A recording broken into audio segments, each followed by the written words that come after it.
திருச்சிற்றம்பலம். நம பார்வதி பதையே ஹரஹர மகாதேவா. தென்னாடுடைய சிவனே போற்றி, எந்நாட்டவர்க்கும் இறைவா போற்றி. அனைவருக்கும் நமஸ்காரம். ரொம்ப நாள் கழித்து சந்திக்கிறோம், மகிழ்ச்சி. இன்னைக்கு நம்ம பார்க்க போகும் ஸ்தலம் தஞ்சாவூர் மாவட்டம். தஞ்சாவூரிலிருந்து மயிலாடுதுறை செல்லும் வழியில் திருபுவனம் ஸ்ரீ அறம்வளர்த்த நாயகி தர்மசம்வர்தினி உடனமர் ஸ்ரீ கம்பஹரேஸ்வர சுவாமி, நடுக்கம் தீர்த்தநாத சுவாமி, ஸ்ரீ ஆதிசரபேஸ்வர சுவாமி தேவஸ்தானத்தின் கும்பாபிஷேக விழா மற்றும் ஸ்தல சிறப்பு, சுவாமியின் சிறப்பு, ஆதிசரபேஸ்வரின் சிறப்பு, பங்குனி மாச உற்சவம், சரபர் உற்சவம் மற்றும் தர்மபுர ஆதீனத்தின் கட்டுப்பாட்டில் உள்ள 27 தேவஸ்தானத்தின் இது ஒரு தேவஸ்தானமாகும். இங்கு 2008க்கு பிறகு 15 ஆண்டுகளுக்கு பிறகு ஜீர்ணோத்தாரண அஷ்டபந்தன மகா கும்பாபிஷேகமானது தர்மபுர ஆதீனம் 27வது குருமகா சன்னிதானத்தின் தலைமையில் பிப்ரவரி மாதம் 2ஆம் தேதி வெள்ளிக்கிழமை அன்று காலை 8 கால யாகசால பூஜைக்கு பிறகு வெகு விமர்சையாக நடந்து முடிஞ்சு சரபேஸ்வர பெருமான் அன்று இரவு வெள்ளி ரதத்தில் புறப்பாடு கண்டறினார். இன்னைக்கு அந்த ஸ்தலத்தின் சிறப்பும், இதற்கு பிறகு திருக்குவளை தியாக ஸ்தலம், அதாவது சப்த விடங்க ஸ்தலத்தில் ஒன்றான ஆதி விடங்க ஸ்தலத்தை பற்றியும் பிற ஸ்தலங்களை பற்றியும், திருவேள்விக்குடி, அதாவது சிவபெருமானுக்கும் அம்பாளுக்கும் திருமணம் முடிஞ்சு அந்த வேள்வியானது இன்னும் எரிந்து கொண்டிருக்கக்கூடிய இடம் திருவேள்விக்குடி. இந்த 3 ஸ்தலங்களை பற்றி அடுத்தடுத்து நாம் பார்ப்போம். இன்னைக்கு திருபுவனம் ஸ்ரீ கம்பஹரேஸ்வர சுவாமி தேவஸ்தானத்தை பற்றி, அந்த சுவாமியின் பற்றியும் அந்த சரப பெருமானை பற்றியும் இன்னைக்கு நாம் பார்ப்போம். ஒரு சமயம் இந்த தஞ்சை மாவட்டத்தில் ஆண்ட வரகுல பாண்டியன் என்ற மன்னன் போருக்கு சென்றான். போருக்கு சென்ற சமயத்தில் தனது குதிரையில் மீது போகும் பொழுது அதிவேகமாக சென்ற அந்த மன்னன் ஒரு அந்தணர், அதாவது பிராமணன் குறுக்காலை வந்தது அறியாமல் அவரை மேலே மிதித்து கொண்டு போனதால் அந்த பிராமணனின் உயிர் பிரிந்தது. அப்பொழுது அந்த பிராமணனின் ஆவியானது இந்த வரகுல பாண்டியனை பின்துரத்தி வர அவன் திருவிடைமருதூர் மகாலிங்க சுவாமியை போய் நாடிய பொழுதும் அந்த உயிரானது இந்த திருக்கோவிலின் கிழக்கு வாசலில் ஒதுங்கியது. அந்த சமயத்தில் இந்த மன்னன் திருபுவனம் கம்பஹரேஸ்வர சுவாமியை நாடி சென்ற போதும் அந்த உயிரானது அங்கே வந்து அந்த கோயில் வாசலின் காவல் நீக்க, இதை கண்ட மன்னன் தனக்கு நடுக்கம் ஏற்பட, அதாவது நர்வஸ் டிசார்டர் ஏற்பட சிவபெருமானை வணங்கி அந்த நடுக்கத்தை சுவாமி தீர்த்ததால் சுவாமிக்கு நடுக்கம் தீர்த்தநாதர் என்று கம்பஹரேஸ்வர, கம்பம் என்றால் நரம்பால் ஏற்படக்கூடிய நடுக்கம், அதை ஹரம் தீர்த்தநாதர், அதாவது நடுக்கம் தீர்த்தநாயகன் என்று சிவபெருமானுக்கு இந்த ஸ்தலத்தில் ஒரு முக்கியமான பெயரானது வகிக்கிறார். சுவாமி சுயம்பு மூர்த்தியாக கிழக்கு நோக்கியபடி அருள்பாலிக்கிறார்.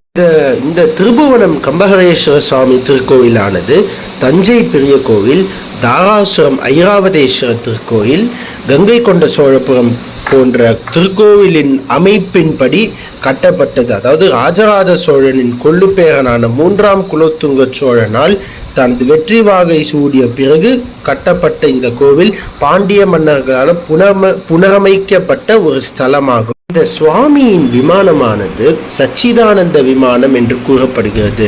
அதாவது சுவாமியின் விமானத்தை தரிசிக்கும் பொழுது அமைதியையும் ஆனந்தத்தையும் அளிக்கும் விதமான ஒரு விமானமாக இங்கே ஏற்படுத்தப்பட்டுள்ளது. இந்த ஸ்தலத்தின் சுவாமி கம்பஹரேஸ்வரருக்கு திரிபுவனமுடையார், திரிபுவனேஸ்வரர், திரிபுவன மகாதேவர் என்றெல்லாம் திருப்பெயர்களானது உண்டு.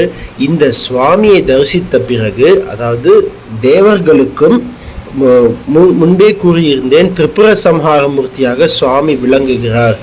3 அசுரர்கள் 3 திரிபுரத்தை கட்டி தேவர்களை துன்புறுத்திய பிறகு சுவாமி ரதாரோகணம் செய்து தன்னோட புன்சிரிப்பால் இந்த திரிபுரத்தை எரித்தவர் என்ற கதையை எல்லோருக்கும் தெரியும்.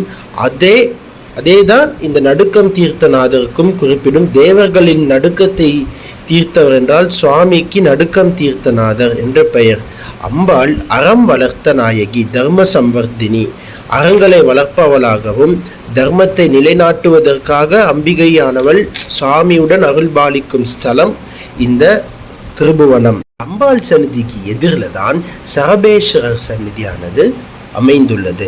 இந்த சரபர் சந்நிதி எல்லா சிவன் கோயிலையும் நம்ம சரபேஸ்வரர் சந்நிதியை பார்த்துருப்போம்.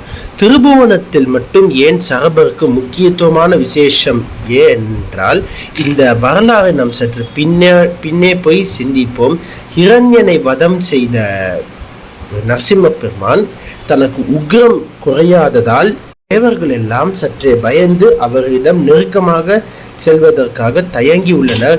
ஏனென்றால் ஹிரண்யனை வதம் செய்த பிறகு தனது குருதியை அந்த நரசிம்ம பெருமானானவர் உண்டதால் அவருக்கு அசுரத்தன்மை ஏற்பட்டது.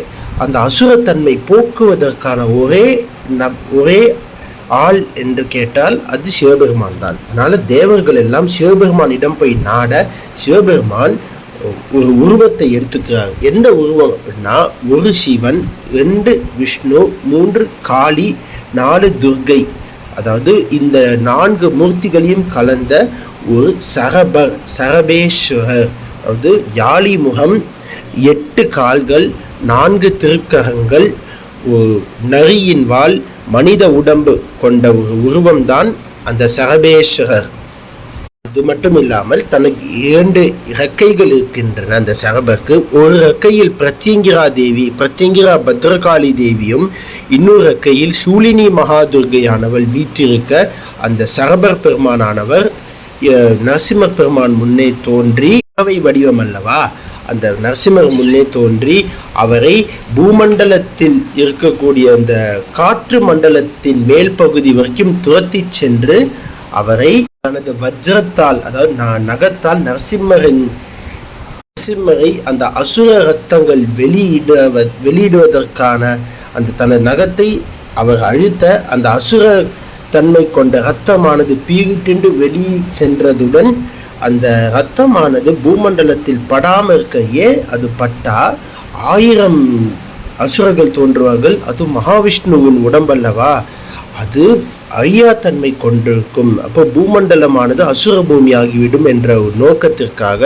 அந்த நரசிம்ம பெருமானை பூமண்டலத்தினுடைய காற்று மண்டலத்தின் வெளியே கூட்டி சென்று தனது நகத்தால் அழித்த அந்த அசுர ரத்தமானது பீகிட்டு வெளியே போக நரசிம்ம பெருமான் அந்த சரபர் பெருமானை வணங்கி தனக்கு அசுரத்தன்மையை வெளியேற்றியதால் இந்த சரபேஸ்வர பெருமானுக்கு ஆதி சரபர் என்ற அந்த அமைப்பே இந்த திருபுவனத்தில் கொண்டிருக்கும். ஆகையால் எதிரிகளோ இல்லை அசுரத்தன்மைகள் கொண்டிருக்க யாரேனாலும் சரபரை ராகு காலத்திலோ, ஞாயிற்றுக்கிழமை ராகு காலத்திலோ இல்லை அமாவாசைகளில் தோறும் வழிபட்டால் நன்மைகள் நடைபெறும் என்பது நம்பிக்கை. இந்த தர்ம சம்பர்தினியானவள் அறம் வளர்த்த நாயகி, அதாவது நின்றிருக்கும் பீடம். அவள் 4 கரத்தை கொண்டவள். ஒரு கரத்தில் அக்ஷரமாலை, மற்றொரு கரத்தில் தாமரைப்பூ மற்றும் அபயஹஸ்தம் மற்றும் கெட்டிஹஸ்தத்தை வைத்து அம்பிகையானவள் நின்ற திருக்கோலத்தில் இருக்க, அவள் ஓட்யான பீட்ட நிலையா பிந்து மண்டல வாசினி என்ற லலிதா சாஸ்திரநாமத்து கூறியதன்படி அவள் ஓட்யான பீட்டம் என்ற மத்தியம பத்ம பீட்டத்தில் தாயானவள் நின்றபடி காட்சி தருகிறாள். அறத்தை வளர்க்கக்கூடிய நாயகியாக காட்சி தருகிறாள். அதே போன்ற இந்த ஸ்தலத்தை நாம் இன்னைக்கு சிந்தித்தோம். மற்றொரு ஸ்தலமான ஆதிவிடங்கர் ஸ்தலத்தில் மற்றொரு பதிவில் வரும் நாட்களில் சிந்திப்போம். சிவாய நம.